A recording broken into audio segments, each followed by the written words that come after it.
Hey y'all, it's Ben and Andrea here at VW Family Farm.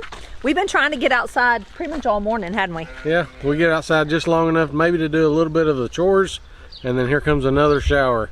There is a black cloud heading this way, but we've been wanting to get outside with you guys and show you this front garden. We got a couple things we're gonna do out here, give you a little tour, and it's kind of muddy. It's not freshly worked up or anything. This is just literally how it looks. Y'all ready to see it? Let's go. All right, so you can see this long row of onions. It is looking so good. We've weeded those. They're actually looking really, really good. Beans are still coming up out here. Those are 3 rows of black beans. We've worked that ground up with our Haas high arch garden hoe, but it's time to do it again, but it's got to dry up a little bit. I'm really trying to think of a good way to pull all of them up and transplant them. If I was able to transplant all of them, we'd have a full row. I actually dumped over the cedar right there on accident. Whoops. So right behind me here is the 3 rows of brown beans, different types of brown beans, horticulture beans and stuff like that. It's just a mixture from Baker Creek as well as from some we bought in years past. We pretty much planted a lot of different types of seeds that we had to try to use up some seed and get some fresh seed going in our collection. These are still coming up too. We've worked these up a few times, but again, this next week I need to work the soil. All right, this is the garlic. We got some of it from Haas, we got some of it from Baker Creek, but when your garlic starts to flower, these are called scapes. And you want to cut this off because instead of putting all the energy to the flower, you want the garlic, sorry for the sheep, you want the garlic to put most of its energy down there to the bulb. So what you need to do is you need to come in about just right above this leaf right here and snip that off. Would you ideally do this before they flower, or what? Just most people wait till they flower? No, you don't want them, that right there is getting even a little big on the bulb size. This right here is getting big. So do you do it before there's a bulb at all? No, about this size right here is a good size to come in here and trim them off. And then you can turn around and you can use this to eat. I mean, you just clip that right there off. Down here is going to be a little hard, just kind of like asparagus when it gets too big. Some of the bottom gets too hard. Kind of woody. Yeah, a little woody. Cut some of that off. And then you can stir fry that. You can grill it just like an asparagus. I'm wanting to stir fry some with some green beans tonight. You can see this one right here. It's gotten pretty hard down here. So I'm gonna cut probably half of that off. Cut the flour off. So we have actually let ours flower before and then planted what's in the flower. Basically garlic seeds, just like is in an onion head, but that takes a long time. So pretty much what we plant is the cloves, but just letting you know you can do that. Miss Katie. You're a good girl, Katie. Yes, you are. You're a beauty. I just got to take a sec while Ben is cutting garlic scapes to say how good of a dog Katie has turned out to be. Hadn't she been? Yes, she has. She was actually, I hate to even say this where she can hear me, she was actually the last one left in her litter when we got her. And we got a good deal on her because of that. But she's been a little bit shy, and I wonder if that's why she was the last one left. But she is perfect as a guard dog because she does not come up to people she doesn't know because she's a little bit timid with them. But that's a good thing because she's a big old girl, and a lot of people wouldn't like that if a big dog ran up to them. She barks and alerts us when anyone is outside. She's good with chickens. She's just turned out to be an excellent livestock guardian dog. She loves the sheep. You can't even hardly separate her from them because she thinks, we joke and say she thinks she is a sheep, but she just loves being with her sheep. So I am a good girl. Yes, I am. And my mama loves me. Say, my mama loves me. We might even actually try to get some puppies out of her at some point because I just love her sweet personality. She has been just excellent as a guardian dog. She does not kill any of the farm animals, which I'm I'm sure you're like, well, that's good because she's a guardian, but some of them do. Some people have a hard time getting them to stop eating their chickens or whatever, but she just doesn't. She's just been excellent. So I'd like to carry on some of her traits. And look right here at all these sugar snap peas. They are doing excellent. They're starting to climb this trellis. Really excited about getting peas off of those. Look at all this under this floating row cover. It is doing amazing. These are like broccoli and cauliflower. That's what's up under all these cabbages. Actually, in the next week, probably sometime this week, I'm gonna get out here and take these floating row covers off because we've learned a lot in using those, and I'm trying to pass that knowledge on to you guys. The thinner, real thin stuff, we decided against buying again because we thought it was too thin and we thought it was gonna rip too easy. So we went with the heavier one. But little did we know, you need that heavier one as literally a frost blanket for the winter. We need those thinner ones right now because if it gets too hot under there, even though these are still pretty paper thin, it will just trap too much heat and your plants will all bolt. So don't make that mistake. Right now is the time to be using the thinner, lighter weight row cover. You're basically just trying to keep bugs off. All right, look at these Amish paste tomatoes. They have taken off out here. They're doing amazing. They actually need some help being clipped up. So a couple of y'all were asking me last week about, I talked about clipping up the tomatoes and that we bought the clips on Amazon in a huge pack. Well, that's what he's doing right now, and I'm gonna link those for you. Ben, will you show them one of those? Yeah, give me just a second. These are what we've went to. These, I mean, they're really simple. Just snap them together, you're done. And then when you're finished with the year, you can just push this little tab, pops right back open. You can reuse them the next year. Other things, you can use cotton rope. I found these right here before, so you can do different sizes. Those are kind of like little that's just little rubber pieces. Yeah. And they slip inside each other like that right there. But we prefer these clips. They're just so much quicker, and they've done a really good job. So that's what we're using. You can see we're just clipping it up to the fence. You can clip them to whatever it is you're using to stake with. Like Ben said, you can use cotton rope. We've used in years past clean new pantyhose, or doesn't even have to be new. And you can just use what you have, just something soft that's not going to be super tight and harm your plant. But you can see this section of the tomatoes is doing awesome. On down, they're a little smaller, but they're different types of plants.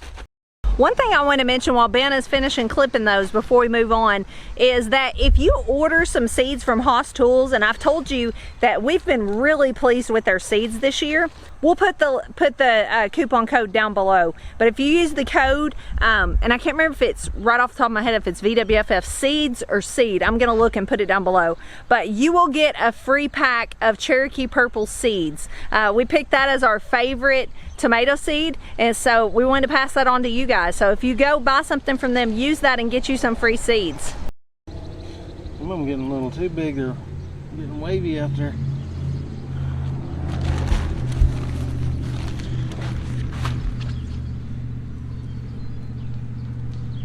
All right, so we're over here at the sweet potatoes. They're really starting to look a lot better. The soil has warmed up, the temperatures are warming up, and they just like a little bit warmer weather.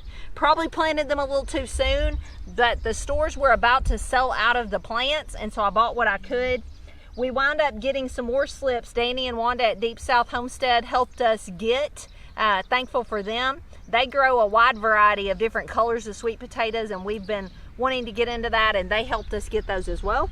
So thank you to them. And talking about Danny and Wanda over at Deep South Homestead, if you don't watch them, which I'm sure you've heard of them, and I'm sure you do, they are such a wealth of knowledge, and they may be the best ones I know of on YouTube that are so willing to teach people how to do all these things. They have people come to their homestead, they teach them. They're just they're just really giving and open, and if you're willing to learn, they're willing to teach you. So go check them out.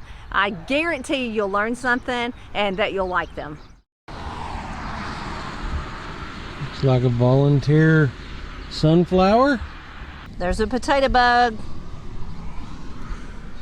have to come out here later and pick these off. The chickens will eat these.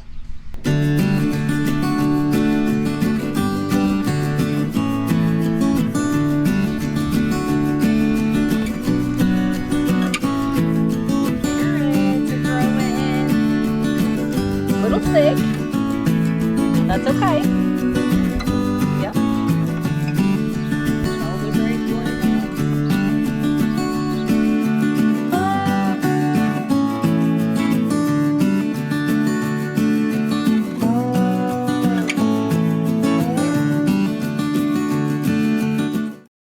All right, Andrea in her new pretty kitchen. All right. So we are going to finish cleaning these up. Ben cleaned a few of these up outside. By clean up, I mean he trimmed them up. I like to do that kind of stuff in the garden because then you don't have it inside where you have to do something with it. So I'm just going to give these a rinse, and then I'm going to chop them up with some potatoes, and then I'm going to actually stir fry some with some green beans.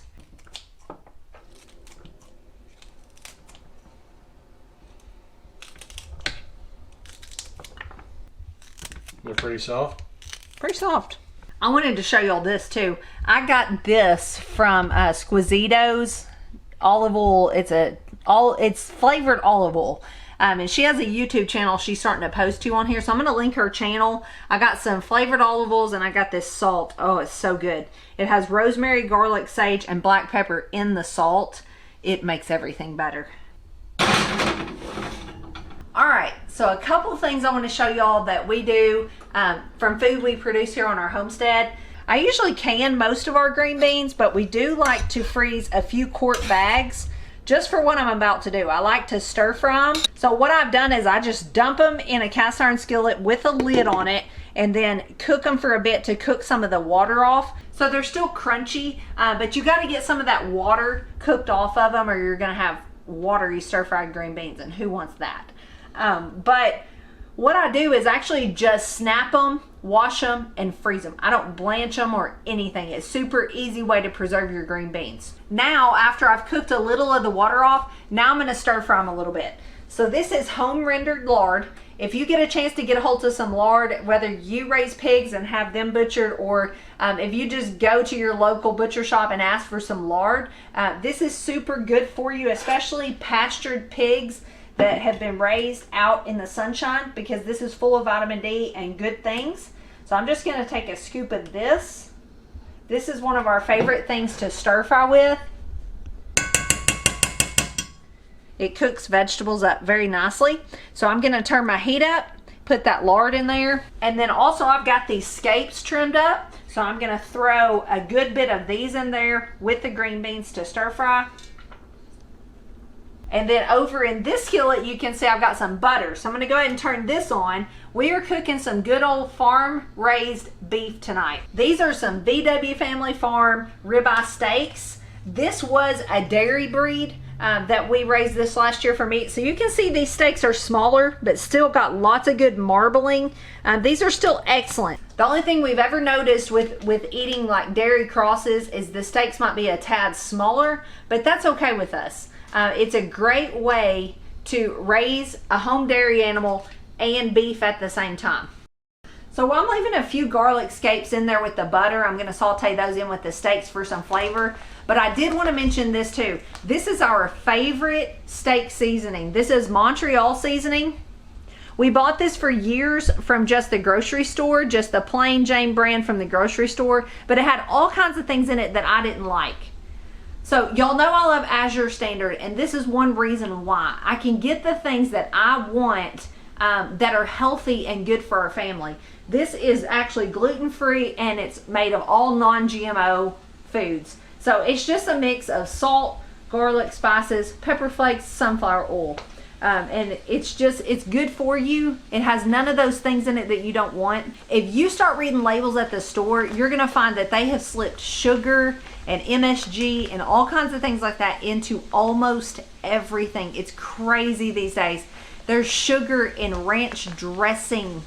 I just can't even get over that. Most people are shocked to find out there is sugar in most sausages. Sausage. And I'm not talking about a sweet, like if you buy a maple flavored sausage, of course you're gonna assume there's sugar in it, but just plain spicy sausage has sugar. So you have to read those labels. And so that is why, long before YouTube, I started ordering from Azure Standard, because I could get the things that I want, and especially this Azure Market brand is a cheaper price. There's a link below to them. If you know nothing about them, just go check them out. Just go surf their website. You can order straight to your home. I do a local drop once a month and pick up, but just check them out. See if it's something you're interested in. So I buy these bulk spices and then I just keep them in canning jars.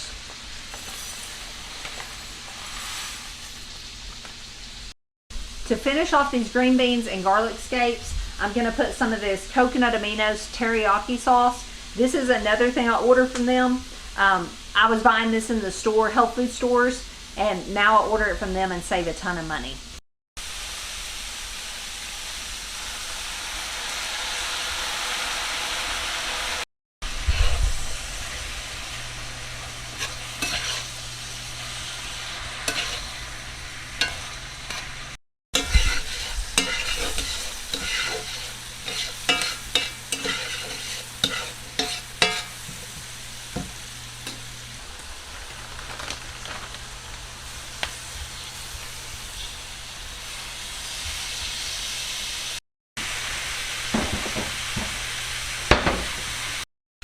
So I actually like my steaks cooked inside in a skillet in real butter. That gives you that good buttery flavor in the steak, and it gives a good sear on the meat. But you gotta be careful because butter will smoke if you get it too high, and then your smoke alarm will go off. AKA timer. Yep.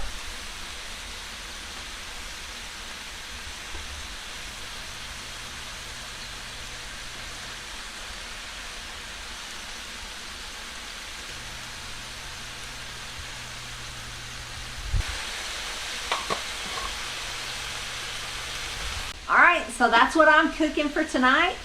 I just wanted to tell y'all something that's pretty exciting to us. It's pretty much a dream come true that we are working towards that might affect you guys. We have really been tossing around the idea for years now of how we can make this farm profitable for our family to work off of it. And now Lane just had his 17th birthday. Isn't that crazy? He's almost a grown man, and in some ways he works harder than a lot of grown people. We're super proud of him. But in light of all that's going on in the world and the threat of food shortages and people interested in farm fresh food, we have decided to move our farm in that direction. So what that means is, instead of selling all our cows at a sale barn or selling maybe piglets when they're born, we are going to try to raise as much meat as possible from our animals here on our farm, as much produce as possible, as much of everything as we're doing as possible, to be able to sell to others that are looking for those products. So hopefully in about 12 months, VW Family Farm will be up and running for selling meat. We're really looking into it right now, how we can sell it locally, have it USDA inspected to sell by the pound, and how we can ship to you guys, because we've had a lot of interest in that. So over the next few months, 6 months, later this year, as we head towards next year when we'll have a whole bunch of calves ready, be watching for information if that's something you're interested in. We thank y'all for supporting our family. Ben will continue his job because that takes care of us right now. So hopefully this will provide a way for our kids to work on this farm if they so choose. That will be totally up to them, as well as provide a needed service to those who are looking for fresh food. Thanks for supporting our farm. We appreciate you. We appreciate you watching our videos, sharing our videos, and telling others about us, your kind comments, all the things you do for us. Thank you for the gifts you've sent us in the mail. You're just awesome to us, and we just say thank you. We'll see you guys tomorrow. God bless.